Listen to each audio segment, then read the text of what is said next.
भगवान नवमी तिथि का वर्ण करते हैं, नवमी के दिन आते हैं। और आप सभी को पता है अन्यान्य नवमी पे आप भले कोई काम ना करें, लेकिन राम नवमी के दिन जिस चीज का मुहूर्त नहीं होगा, कोई भी ऐसा कार्य नहीं है जिसके लिए आप मुहूर्त देखेंगे, सभी कार्य कर सकते हैं, इसलिए भगवान नवमी में आए।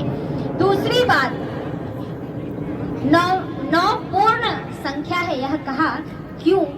क्योंकि आप देख लीजिए 9 से जब आप बढ़ेंगे, 9 में कितना भी प्लस करते जाइए वो 9 की ही संख्या बनेगी। कैसे? 9 दूनी 18, 8 और 1 99, 81, 8 और 1 मतलब 9 की संख्या पूर्ण है। भगवान आए सूर्यवंश में,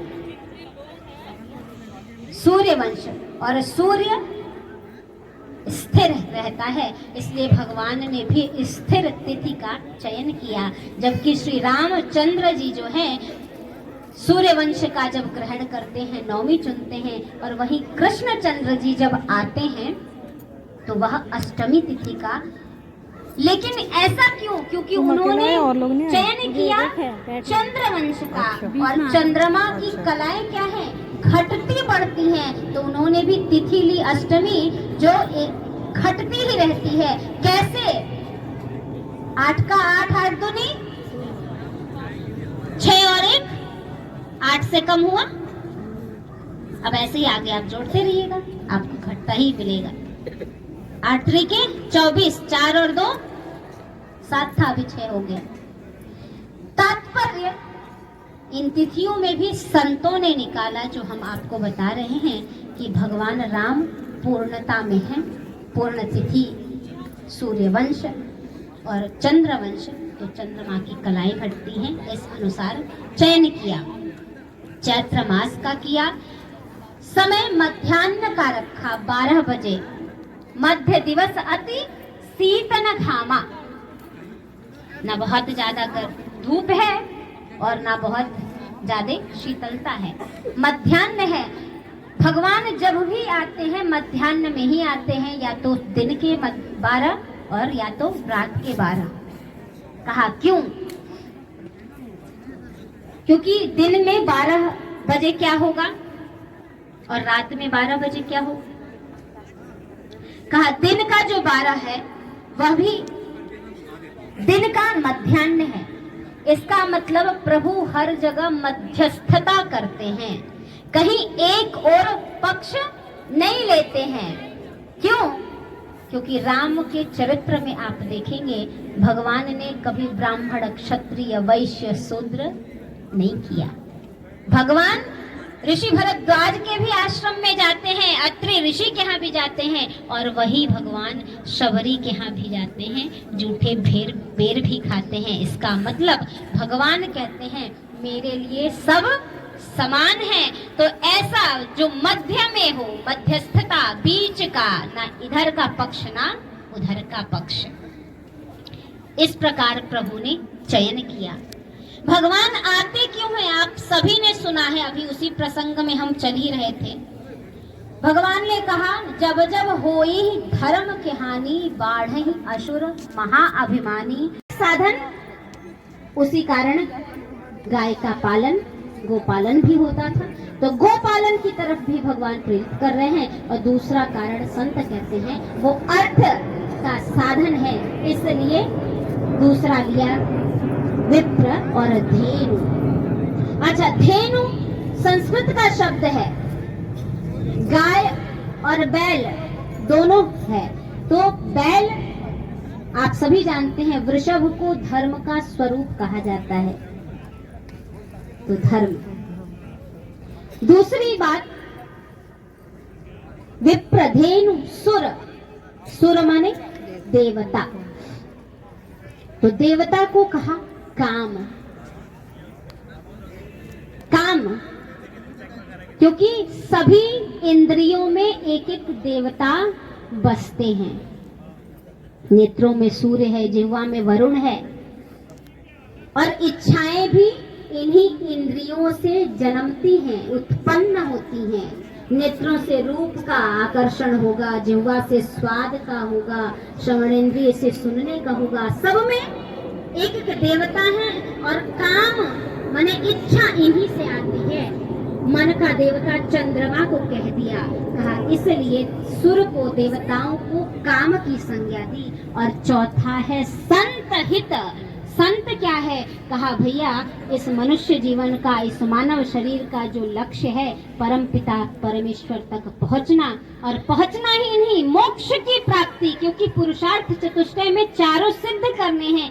चौथा है मोक्ष, वह तभी प्राप्त होगा जब संत मिलेंगे, क्योंकि संत के साथ लगेंगे तब आप उस मार्ग पर चलेंगे। इसलिए धर्म, अर्थ, काम और मोक्ष, और उन्हीं को प्रभु ने विप्रधेनु सुर संत हित लीन मनुज अवतार, मतलब भगवान धर्म, अर्थ, काम, मोक्ष को सिद्ध करने के लिए आते हैं और दशरथ जी के चारों पुरुषार्थ सिद्ध हो जाएं, इसलिए आते हैं।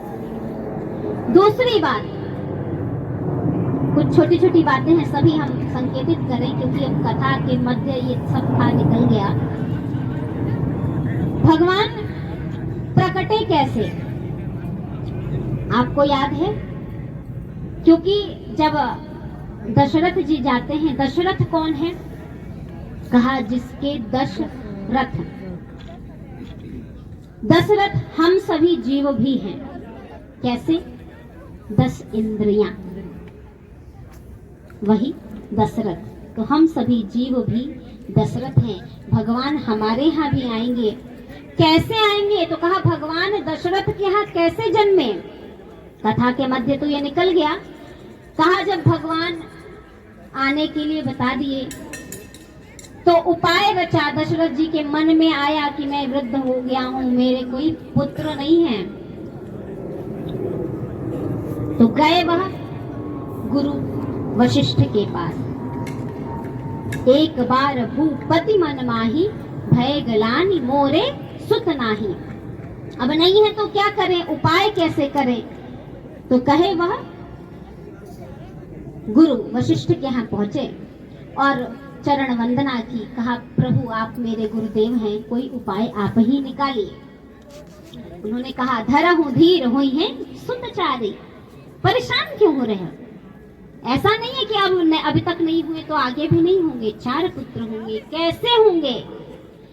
तो यज्ञ कराया, श्रृंगी ऋषि वशिष्ठ बुलाया, यज्ञ करवाया, पुत्र काम शुभ यज्ञ करावा।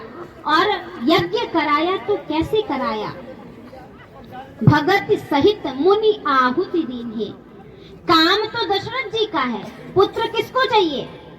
दशरथ जी को। लेकिन यज्ञ में आहुति कौन दे रहा है? जो यजमान होता है वही तो देता है।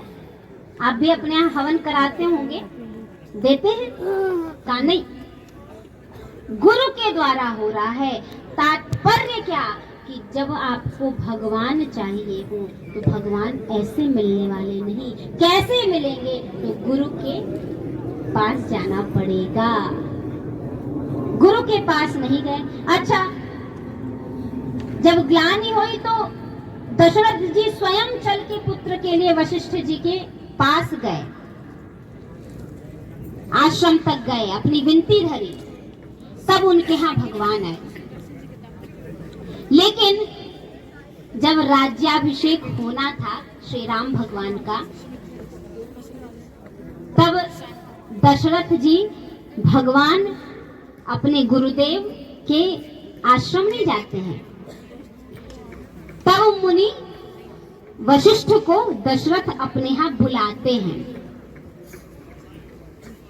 तब दशरथ मुनि वशिष्ठ बुलावा माने गए नहीं, बुलाया। कहा जब आप गुरु के पास जाते हैं तो आपको भगवान मिलते हैं। जब गुरु की अवहेलना होती है, गुरु को आदेशित करते हैं, तो हाथ में आया हुआ भगवान भी चला जाता है। भगवान राज्य गद्दी पर नहीं बैठे, भगवान वनवास को चले गए, दूर हो गए। तात्पर्य यह है कि आप सदैव गुरु के चरण शरण में रहिए।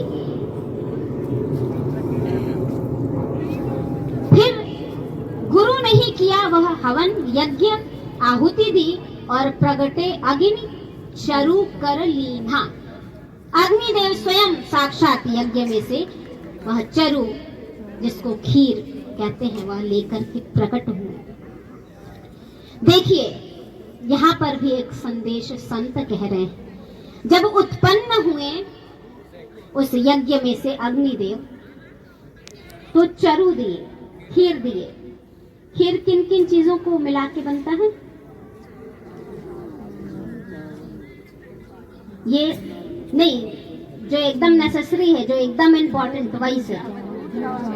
क्योंकि मेवा ही मेवा डाल दे और दूध और चावल ना डाले तो नहीं बनेगा। वो तो फिर ऊपर से है, सजाने के लिए, स्वाद बढ़ाने के लिए, लेकिन चावल, दूध और चीनी चाहिए। कहा यह तीनों वस्तुएं क्या हैं? दूध क्या है? शुद्ध द्रव पदार्थ, उसमें धारा बहती है, दूध की धारा। कहा यह दूध ही ज्ञान का प्रतीक है, ज्ञान का। क्योंकि शास्त्रों में ज्ञान का स्वरूप जो है श्वेत बताया गया है, शुभ्र वर्ण बताया गया है, कहीं भी शुभ्र वर्ण। तो कहा यह सफेद है, यह ज्ञान है। अब कहा चावल भी सफेद है। कहा लेकिन चावल किसका प्रतीक है? चावल कर्म का प्रतीक है। क्यों? वह उत्पन्न किससे होता है? कृषि से, और कृषि को कर्म कहा जाता है, और कर्म ही धर्म होता है, इसलिए वह कर्म और धर्म हो गया। तो ज्ञान और कर्म, और तीसरा चीनी, कहा वह मधुरता है। मधुरता क्या है? कहा वह ही भक्ति है। जब यह तीनों ज्ञान, कर्म, भक्ति का मिश्रण होगा, लेकिन कैसे? यह तीनों हो डाल दे तो घोल होगा, खीर नहीं, जब तक उसको अग्नि में पकाया नहीं जाएगा, आंच में। कहा तप रूपी आंच पर जब यह हम ज्ञान, कर्म और भक्ति को पका लेते हैं, तब उसी में से श्री भगवान का प्राकट्य हो जाता है। उसी हमारे हृदय से भगवान प्रकट हो जाएंगे। और 4 रूप में, तो यह हम आपको पहले ही बता चुके कि आपके जीवन के चारों पुरुषार्थ सिद्ध करने के लिए प्रकट होंगे। ये हमारे बाबा तुलसीदास राम जन्म की कथा के माध्यम से आपको बताना चाह रहे हैं। दूसरी एक और बात, भगवान अंतर्यामी है, सर्वव्यापक है, सर्वत्र विद्यमान होते हैं, वह ही साकेत में भी हैं। फिर भी वह जन्म लिए, तो कहा वह परमपिता परमेश्वर, क्योंकि बाबा तुलसी लिखते हैं जा दिन ते हरि गर्भ ही आए, लिखा है। कहा वह अंतर्यामी है, और सभी मनुष्य कहते हैं कि गर्भवासः समो दुखम न भूतो न भविष्यति। गर्भवास के समान तो दुख कोई होता ही नहीं है, क्योंकि बालक गर्भ में बड़ी ही पीड़ित अवस्था में होता है, लपटा रहेगा, नाल से बंधा रहता है, उसके हाथ पैर ऐसे जकड़े हैं। तो कहा गर्भवास के समान दुख नहीं होता है, फिर भी मनुष्य नहीं लेना चाहता है। पुनरपि जननम पुनरपि मरणम पुनरपि जननी जठरे शयनम। इससे मुक्ति के लिए ही तो मनुष्य मोक्ष चाहता है, तथापि भगवान उस गर्भ में आ रहे हैं। इसका मतलब या तो गर्भ नरक नहीं है, गर्भ दुख का स्थान नहीं है, क्योंकि अगर है तो भगवान फिर उस दुख के स्थान पर क्यों आएंगे? क्योंकि वह उनकी हर एक क्रिया हमें शिक्षा देने के लिए होती है। तो देखिए 2 चीजें हैं, भगवान गर्भ में भी जाते हैं।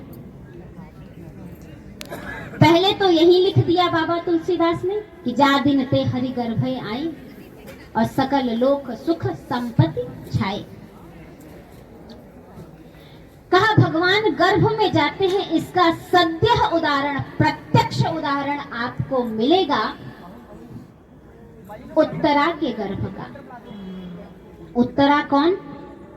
अभिमन्यु की पत्नी। जब महाभारत का युद्ध समाप्त हो गया, सभी मारे गए, दुर्योधन की जंघा टूट गई और अश्वत्थामा को कहा कि मित्र जाओ मार के लाओ, उस 5 पांडवों में कोई एक भी मर जाए, भीम मर जाए तो मैं शांति से मर तो पाऊंगा। हम 100 के 100 इतनी बड़ी सेना खत्म हो गई, उन 5 में कोई नहीं मरा। अश्वत्थामा गया 5 पांडवों के स्थान पर 5 पांडव पुत्रों का शीश काट के लाया। दुख हुआ, दुर्योधन मरा, पकड़ा गया अश्वत्थामा, मारने के लिए लाया गया, लेकिन गुरुपुत्र था।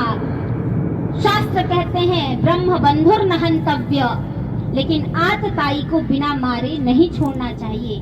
दोनों स्थिति कैसे की जाए तो कहा अपमान से बड़ा मरण कुछ नहीं होता। अपमानित करके मणि निकाल के छोड़ दिया गया अश्वत्थामा को। तब उसने अपमान का बदला लेने के लिए ब्रह्मास्त्र चलाया कि मैं पांडव तुम्हारे वंश में तुम्हें पानी देने वाला भी कोई नहीं छोड़ूंगा। और उस ब्रह्मास्त्र से जो वेदना हुई उत्तरा को, उस वेदना के कारण वह उत्तरा आकर के भगवान श्री कृष्ण के चरणों में नतमस्तक हुई। प्रभु पाहि पाहि महायोगिन देव देव जगत गुरु, प्रभु आप मेरी रक्षा करिए। पूछा क्या है तो गर्भ में वेदना हो रही है। प्रभु समझ गए अश्वत्थामा का ब्रह्मास्त्र है। महाराज अश्वत्थामा ब्रह्मास्त्र चलाया था, ब्रह्मास्त्र का कोई काट नहीं होता। तथापि भगवान ने कहा बेटी घबराओ मत, अपने मन में वात्सल्य भाव लाओ, अपने पुत्र को स्नेह करने वाला भाव लाओ। और जब उत्तरा लाई तो भगवान सूक्ष्म रूप धारण करके, अंगुष्ठ मात्र का रूप धारण करके उत्तरा के गर्भ में प्रवेश किए और उत्तरा के गर्भ की रक्षा किए। वही महाराज परीक्षित के रूप में हुए जिन्होंने भागवत श्रवण की। तो भगवान वहां भी गर्भ में गए, इसका मतलब भगवान गर्भ में भी आते हैं। तो दोनों बाबा तुलसी ने लिखा है कि सुर समूह विनती करी प्रगटे निज निज धाम। जब निज निज धाम चले गए तो प्रगटे अखिल लोक विश्राम, भगवान के लिए लिखा। तब भगवान आए, क्योंकि अब देवता रहते तभी चले आते, तो फिर जिस लीला के लिए आए थे लीला नहीं हो पाती। दूसरा हम सभी ने गाया ही, भय प्रकट कृपाला दीन दयाला कौशल्या हितकारी। भगवान आए तो बड़ा स्वरूप धारण करके उत्पन्न हो गए। कौशल्या माता ने कहा कि प्रभु आप चतुर्भुज नारायण रूप में क्यों आए हैं? प्रभु ने कहा आपने मुझे मांगा था, और मांगते समय हम आपसे निवेदन किए थे जब कथा चल रही थी कि माता मांगती हैं सोई सुख सोई गति सोई भगति सोई निज चरण स्नेह और सोई विवेक। विवेक भी कह दिया माता ने, विवेक माने बुद्धि, जिसमें परमात्मा भाव का ज्ञान सदैव विराजमान हो। तो भगवान ने कहा देखिए माता हम आ तो रहे हैं लीला करने के लिए, और आप अगर जानती रहेंगे कि हम परमात्मा हैं तो हम लीला नहीं कर पाएंगे, इसलिए आपकी वो विवेक वाली बात हम पहले ला देते हैं, पहले ही अपने स्वरूप का ज्ञान करा देते हैं। इसलिए भगवान चतुर्भुज रूप में प्रकटे। माता ने कहा प्रभु ऐसे काम नहीं चलेगा, पुत्र रूप में मांगा था, पुत्र रूप में आना पड़ेगा। ब्रह्मांड निकाया निर्मित माया रोम रोम प्रतिवेद कहे, ये तो है ही, ये तो आपका स्वरूप है, इसका दर्शन मैंने कर लिया। लेकिन आप एक काम करिए। क्या? कहा आप छोटे से बालक बन जाइए। बालक बनने की तैयारी। प्रभु स्वयं तुरंत अपना स्वरूप छोटा किए, बालक बन गए। और जब बालक बन गए तो मैया ने कहा कि अब बालक बनने से सिर्फ काम नहीं चलेगा, कि जय शिशु लीला अति प्रियशीला, यह सुख परम अनुपा। मुझे वह मातृभाव वाला सुख चाहिए, तो छोटे बच्चों की तरह लीला करिए। कहा मैया छोटा बच्चा क्या करता है? कहा पैदा होते ही रोता है। कहा हम तो रोते हुए को चुप कराने वाले हैं, आप हमें ही रोने को कह रही हैं। कहा रोना पड़ेगा, क्योंकि बच्चा पैदा हो और ना रोए तो लोग रोने लगेंगे कि बालक रो नहीं रहा है, डॉक्टर उल्टा करके मारता है, तो रोना तो पड़ेगा। तब प्रभु ने सुनी बचन सुजाना, रोदन ठाना, होई बालक सुरभूपा। तब प्रभु बालक बने, और जब सुने सभी लोग रुदन, तब चले आए। इसका मतलब भगवान गर्भ में आते हैं जन्म भी लेते हैं और प्रकट भी होते हैं। उत्तरा के गर्भ की जब भगवान ने रक्षा की, रक्षा करने के बाद द्वारिका जाने के लिए तैयार हुए तो कुंती माता उनके पास आई और उस दिन कुंती माता के भतीजे, फिर भी कुंती माता उस दिन प्रार्थना करने लगी, नमस्ये पुरुषं त्वाद्यं ईश्वरं प्रकृतेः परम् अलक्ष्यं सर्वभूतानां अंतर्बहिरवस्थितम्। हे प्रभु, अंतःकरण में भी आप ही विराजमान होते हैं, वह परम पिता परमेश्वर हो, मेरे भतीजे रूप में अवश्य आए हो, यह ज्ञान मुझे हो चुका है, इसलिए मैं तुम्हें भगवान कह रही हूँ, वह परम पुरुष कह रही हूँ। कहा ठीक है, कह ही दिया है तो फिर कुछ मांग लो। जब ज्ञान हो ही गया कि यह परमात्मा है और जिसके पास परमात्मा हो वह कुछ मांगे ना, ऐसा कैसे? मांग लो। कहा नहीं, मांगूंगी तो दे नहीं पाओगे। कहा ऐसा क्या है जो मैं ना दे सकूं? कहा सोच लो, विचार कर लो। कहा दूंगा अवश्य, चाहे जो संपत्ति मांग दो, मैं निर्धन हो जाऊंगा, अपना वह वैकुंठ दे दूंगा, क्षीर सागर दे दूंगा, तुम मांग कर तो देखो। कुंती ने हाथ जोड़े सिर्फ एक ही बात कही कि मुझे कुछ नहीं चाहिए, मुझे सिर्फ और सिर्फ दुख दे। भगवान कहते हैं दुख, दुख से तो हर व्यक्ति भागता है। किसी के पास थोड़ा सा भी कष्ट हो तो कहता है मैंने ऐसा क्या किया है भगवान। अच्छा, कुंती के साथ यह विशेषता भी कि कुंती जब से आई तब से कोई सुख ही नहीं पाई। कर्ण को जन्म दी, बहाना पड़ा, वात्सल्य को मारना पड़ा, पुत्र स्नेह को मारना पड़ा, पत्नी बनकर के आई पांडु के साथ, वन वन विचरण की, घूमी, असमय में पति से वियोग हो गया, पुत्र आए, राज्य सुख लेना था, महारानी बनना था, तो पुत्रों के साथ वन वन भटकी, अज्ञातवास झेली, पुनः आई तो महाराज महाभारत जैसा युद्ध जिसमें प्रत्येक दिन यह भय रहता था कि आज के बाद मेरा पुत्र रहेगा या नहीं। कहा यह सब झेलने के बाद आज जब तुम्हारे पुत्र विजयी हो गए हैं, तुम महारानी बन के सुख भोगोगी तो तुम दुख मांग रही हो क्यों? कहा कुंती ने कि हे ठाकुर, तुम अंतर्यामी हो, सब जानते हो, फिर भी सुनना चाहते हो तो सुनो। मैं दुख मांग रही हूँ क्योंकि इन सभी अवस्थाओं में, इन सभी दुख के समयों में तुम हमेशा मेरे साथ रहे। आज सुख की घड़ी आई है तो तुम द्वारिका जाने को उद्यत हुए हो और मैं सदैव तुम्हें अपने पास चाहती हूँ, इसलिए सुख नहीं दुख चाहिए, इसलिए मुझे दुख दे दो। क्या मांग रही है? कहा क्योंकि संपत्ति संपत्ति नहीं है, विपत्ति विपत्ति नहीं है, नारायण को भूल जाना ही सबसे बड़ी विपत्ति है और नारायण को याद रखना ही सबसे बड़ी संपत्ति है। विपदो नैव विपदः संपदो नैव संपदः, संपद नारायण स्मृति, विपदो नारायण विस्मृति, नारायण की विस्मृति। इसलिए मैं सुख की इच्छा नहीं करती क्योंकि वह सुख लेके मैं क्या करूंगी जिसमें मेरा नारायण, मेरा ठाकुर मेरे पास ना हो। इसलिए सिर्फ मुझे दुख दे दो।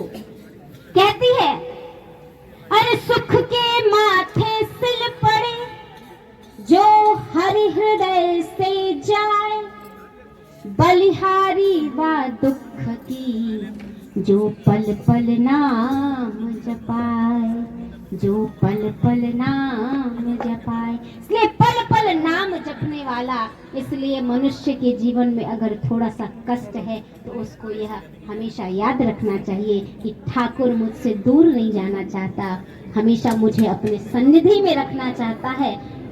यह सोच के समझ के अपने जीवन में उसके नाम को आचरित करने लग जाइए, उसके नाम को अपने साथ रखने लग जाइए, अपने जिह्वा।